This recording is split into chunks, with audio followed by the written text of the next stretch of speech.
Doctor. Hi. ಮೊನ್ನೆ social media scroll ಮಾಡುವಾಗ ಒಂದು ನ್ಯೂಸ್ ನೋಡಿದೆ. ಹಸ್ಬೆಂಡ್ ಗೊರಕೆ ಹೊಡಿತಾ ಇದ್ದಾರೆ ಅಂತ ಡಿವೋರ್ಸ್ಗೆ ಅಪ್ಲೈ ಮಾಡಿದ್ರು.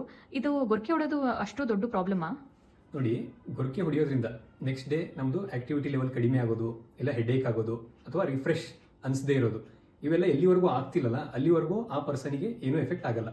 ಜೊತೆಲಿದ್ದವರಿಗೆ ಆಗ್ಬೋದು, ಅವ್ರ ಟಾಲರೆನ್ಸ್ ಮೇಲೆ ಡಿಪೆಂಡ್ ಆಗುತ್ತೆ ನೀವು ಹೇಳಿದ ಕೇಸಲ್ಲಿ ಇದ್ದಂಗೆ.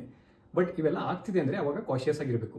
ಇದರಿಂದ ಏನಾಗುತ್ತೆ, not only disturbance of sleep, ಅವಾಗ ನಮ್ಮದು ಆಕ್ಸಿಜನ್ ಲೆವೆಲ್ ಕೂಡ ಕಡಿಮೆ ಆಗಿ ಹಾರ್ಟ್ ರೇಟು ಮತ್ತು ಬ್ಲಡ್ ಪ್ರೆಷರು ಇವೆರಡೂ ಕೂಡ ಜಾಸ್ತಿಯಾಗಿ ಹಾರ್ಟ್ ಅಟ್ಯಾಕ್ ಆಗೋ ಚಾನ್ಸಸ್ಸು ಕೂಡ ಜಾಸ್ತಿ ಇರುತ್ತೆ. ಸೊ ಆ ಟೈಮಲ್ಲಿ ಕೇರ್ ತೊಗೊಳ್ಳೋದು ಇಂಪಾರ್ಟೆಂಟ್. ಆಮೇಲೆ ಇದು ಯಾಕಾಗುತ್ತೆ ಅಂತ ಅಂದರೆ, ನಾವು ಉಸಿರಾಡೋ ಶ್ವಾಸಕೋಶ ಏನಿರುತ್ತಲ್ಲ ಅಲ್ಲಿ ಏನಾದರೂ ಮಾಂಸ ಸ್ವಲ್ಪ ಜಾಸ್ತಿ ಆದರೆ ಅದು ಯಾವಾಗುತ್ತೆ, ಒಬೇಸಿಟಿ ಆದಾಗ. ಇಲ್ಲ ಅಂದರೆ ಹೇಗೆ ಏಜ್ ಆಗ್ತಾ ಹೋಗುತ್ತಲ್ಲ ಆವಾಗ ನಾವು ಮಲಗುವಾಗ ಶ್ವಾಸಕೋಶದ ಸುತ್ತ ಇರೋ ಮಸಲ್ಸು ಎಷ್ಟು ರಿಲ್ಯಾಕ್ಸ್ ಆಗಬೇಕು ಅದಕ್ಕಿಂತ ಜಾಸ್ತಿ ಏನಾದರೂ ಆಗಕ್ಕೆ ಹೋದರೆ ಅವಾಗ ಕೂಡ ಆಗೋ ಚಾನ್ಸಸ್ ಇರುತ್ತೆ. ಸೊ ಇದು ಏಜ್ ಜೊತೆ ಆಗ್ತಿದ್ರೆ ಇದಕ್ಕೆ ಏನು ಮಾಡೋಕ್ಕಾಗಲ್ಲ.